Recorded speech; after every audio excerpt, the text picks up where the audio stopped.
आङो काजोलगाव मिउनिसिपालिटि बर्डनि चेयारमेन हिसाबै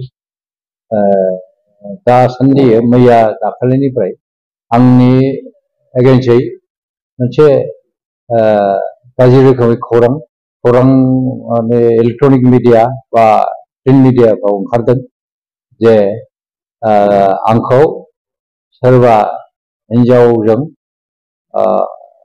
माने सोमोन्दो लानानै बेजों थांलाय फैलाय खालामनाय बा बेखौ लानानै बबावबा थांखारनाय बेनिफ्राय आङो बेजों गाज्रि सोमोन्दो थानाय बे रोखोमै एलिगेसन खालामनानै खौरांफ्राव फोसावनाय जादों। बिनि खोनानाय मथे बिनि फिसाय अनिल रामसियारि होननाय खिन्थु बेसेबांखिनि बिसिनि बिसि फिसायनि सोमोन्दो बे जिनिसाबो एसे सन्देहजनक। जियानो हक बियो खोन्थानानै लादों गाव फिसाय होननानै बिनि बिसिखौ आंजों सोमोन्दो थानाय होननानै दाबि खालामनानै आरो मोनसे एफआइआरबो काजोलगाव थानायाव बिथाङा होदों। सरासर माने भुल गोरोन्थि खौरां। खारन मास मोनसे खारनाय खोथाया बोरै जानो हागौ। आङो थांनाय 9 तारिख 10 तारिखसिम अफिसाव थांलाय फैलायमोन एप्रिलनि 9-10 तारिखसिमाव। बिनिफ्राय 11-12 तारिखनिफ्राय जिहेतु बिहुनि बन्द छुटि आङो ओमफ्राय मेगनाव आंहा ग्लुक'मानि प्रब्लेम दं हिसाबै आं गुवाहाटियाव साननै थाहैदों ग्लुक'मानि ट्रिटमेन्टनि थाखाय। बिनिफ्राय डाक्टारनि एडभाइस मथे आंखौ एसे रेस्टआव था होननानै आङो साननैसो न'आव थादों। बे सानथाम सानब्रै अब्लाबो बे गासिबो बैसागुनि बन्दनि गेजेराव। बिनिफ्रायथ' आङो अफिसावबो फैदों मानसिफोरजोंबो रायजो राजाजोंबो दङ। गतिके मास मोनसे खारनानै थानो होननाय खोथाया बे खौराङा एखेबारे गोरोन्थि भुल। बेनिफ्राय जि आइजोजों बिनि फिसायानो क्लेम खालामदों जे आंहा सोमोन्दो दं होननाय।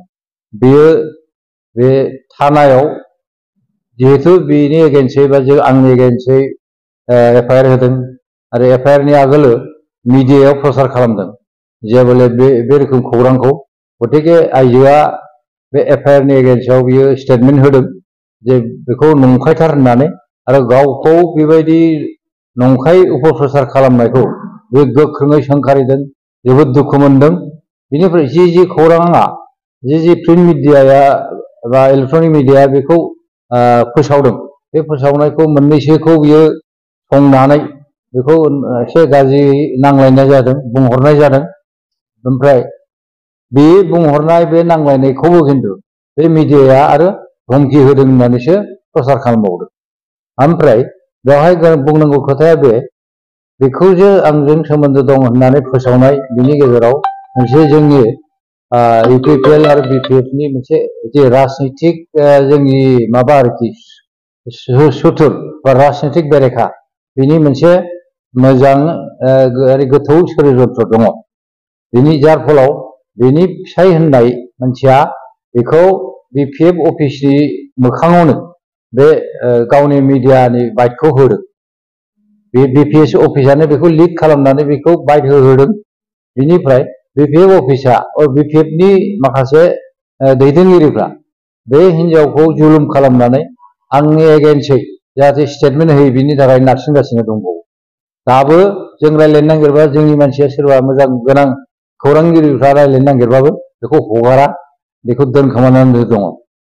गतिके बेखौ दा आङो जिहेतु आंनि सायाव एफा गाज्रि रोखोमै एफा गोरा मोनसे खौरां फोसावबाय। आङो बे खौरांखौ बिसोरनि एफआइआरनि एगेन्स्टै मोनसे एफआइआर खालामसिगोन थानायाव दिनै। बिनिफ्राय बै जाय बिथाङा खौरांखौ होदों बा फोसावदों बिनिफ्राय जि खौरां बिलाइयाव बा प्रिन्ट मिडियायाव बा माबा मिडियायाव इलेक्ट्रनिक मिडियायाव बेखौ फोसावदों आं गासैखौबो पार्टि खालामनानै मानहानि केस खालामनाय जागोन।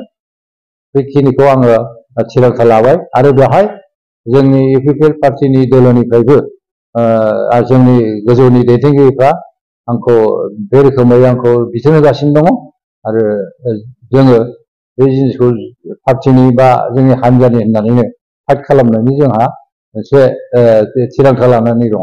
राजनितिक सोलोआ जथेस्थ' दङ, खारन बेवहाय इउपिपिएलआ मोनसे जुजिनाय अबस्थायाव दङ।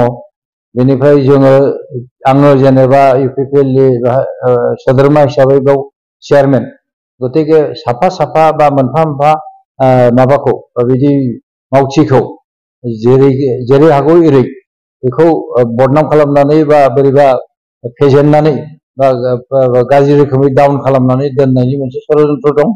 नङाब्ला बेखौ बे अनिल रामसियारि बिथांखौ पार्टी अफिसाव लांनानै बेखौ बाइट होनाय, मिडियायाव बुंहोनाय, बेनिफ्राय बिनि हिनजावखौ दोनखोमानानै मिडियाजों नुजाहोयै, ओमफ्राय आंनि एगेन्स्टै स्टेटमेन्ट होनो थाखाय बेखौ बाध्य खालामनाय, बे खोथाया जानाय नङामोन।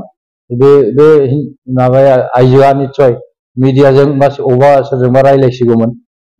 दा खिन्थु बेखौ रावबो नुजाहोआ, ओमफ्राय बे खोथाखौ बिसोरो गावसोरनो लाखोमानानै दोनदों। आङो जिहेतु बे पाब्लिक अफिस, माबा नङा माबा खामानियाव थांलाय फैलाय दङ, बे हिसाबै लोगो मोनलायदों निस्सय। बिनिफ्राय बिथाङा खोनानो मोनदों बे आइजोआ मोनसे दखान दङ, ट्रेड लाइसेन्स लानो फैनाय एरिनाय बे खोनायाव फैयो। आरो अनेक मानसिजों लोगोजों आङो जिखिनि गोसोआव दङ, बे अनेक लोगोफोरजों एरिजों माबा माबि बिनो बा नागिरनो सुबिदा बिनो फैनाय बे समाव फैफानाय आङो गोसोआव दं। बेयो जाहैदों बेयाव मोनसे रहस्य दङ जे अनिल रामसियारिया बेखौ बिजि होननानै दाबि खालामदों। बे जाहैबाय ओरैनो लानानै थानाय, बेहाय ओरैनो लाफानानै थानाय बिनि संसार, बिथांनि अरिजिनेल संसारा बबेबा गुबुन जायगायाव, बाक्सा ना बबेबा जिल्लायाव। दा बेहाय लाखोमानानै बियो बेखौ बे आइजोखौ लानानै दंगासिनो दङ। बिनिफ्राय जों दासिम जेसेबां बेजों माने खोथा बाथ्रा रायलायनाय जादों, बे जाहैदों बे बिजिखौ बेखौ हिनजावखौ लानानै थानानै बे फस्थायनानै बिनिफ्राय बोरै बारग'नो बिनि बाहाना नागिरनानैनो बे मोनसे नङा मोनसे बिदिनो षड़यन्त्रआव नागिरदों। जाय फलाव बेखौ जोंनि गुबुन राजनैतिक हान्जाया बेखौ अस्त्र हिसाबै बाहायनानै नैबे पर्यायाव फैदों। दाथ' बे खोनानाय खोथा, जि आइजोआ बिथांजों दा अनिल रामसियारिजों दङ, बे आइजोआबो आगोलाव बबेबा संसार दङमोन, सोरजोंबा हाबा जादोंमोन, गथ' सानै ना बेसेबांबा दङ। बोरैबा बे रामसियारिजों लोगो मोनलायनानै, ओमफ्राय आसलते बाक्सानि मानसि रामसियारिया बोरै लोगो मोनलायनानै बिसोरो बेयाव भारा थायो। बैकुन्ठआव जोंनि एसे अफिस खाथियावनो बबेखिनियाव बेयाव भारा थायो। दा आंथ' माने जों जेबो मिथियामोन बयबो, खिन्थु एसे पाब्लिक जोंनियाव मिउनिसिपेल अफिसाव नांगौ रोखोमनि जिखिनि जोंनिफ्राय सेवा नांगौ, जिखिनि मदद नांगौ, बेखिनि थाखाय थांलाय फैलाया स्वाभाबिक, बेबो फैयोमोन। आरो जोङो बे हिसाबैनो डिल खालामो, बे हिसाबैनो जों नायो।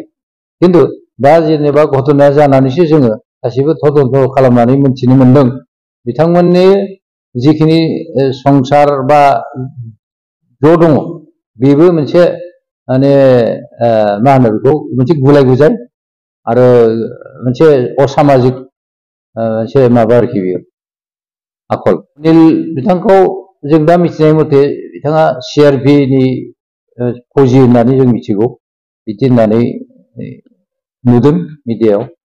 खिन्थु जिहेतु बिनि नङा नालाय, जों बेखौ बेयो बिनि नङा नालाय जों एक्सुवेलि सिनायामोनबो मिथियामोन। दासो बे मानसिखौ बे मिथिनाय जादों, अनिल रामसियारिया होदों। बिथांमोनहा नाजाबाय थादोंमोन बेबायदि ब्लेम खालामनानै आंजों आंखौ प्रेसाराव दोननानै हयथ' माबाफोर कन्डिसनखौ मानिहोनो होननानै सेस्था खालामबाय थादोंमोन, फनबो खालामलाबाय थादोंमोन। ओमफ्राय बेजों लोगोसे माखासे खाथि खालानि मानसिफ्राबो नाजाबाय थादोंमोन। खिन्थु जि खोथाया नंखाय बेखौ आङो आवगायनानै बेजों नुजानानै बिदि कमप्रमाइज जानाय बा बिदि खोथा रायलायनाय, आं बे माबायाव फैयाखै आरो बे पर्यायाव फैयाखै। जोंनि मिउनिसिपेलिटि बर्डनि गासैबो वार्ड कमिसनारफ्रा, अर्थात जोंनाव मोनब्रै बर्ड दं, बे मोनब्रै बर्डनि वार्ड कमिसनारफ्रा जोबोरै दुखु मोनदों। दुखु मोननानै बेखौ मा आगान लाथावो, मा स्टेप लाथावो, बिनि थाखाय लामनांगासिनो दङ दाबो आंजों लोगोसे बेखौ बबे लामाजों आवगायनो होननानै बिथांमोना सावरायगासिनो दङ आरो दा आंजों प्रेजेन्ट दङ।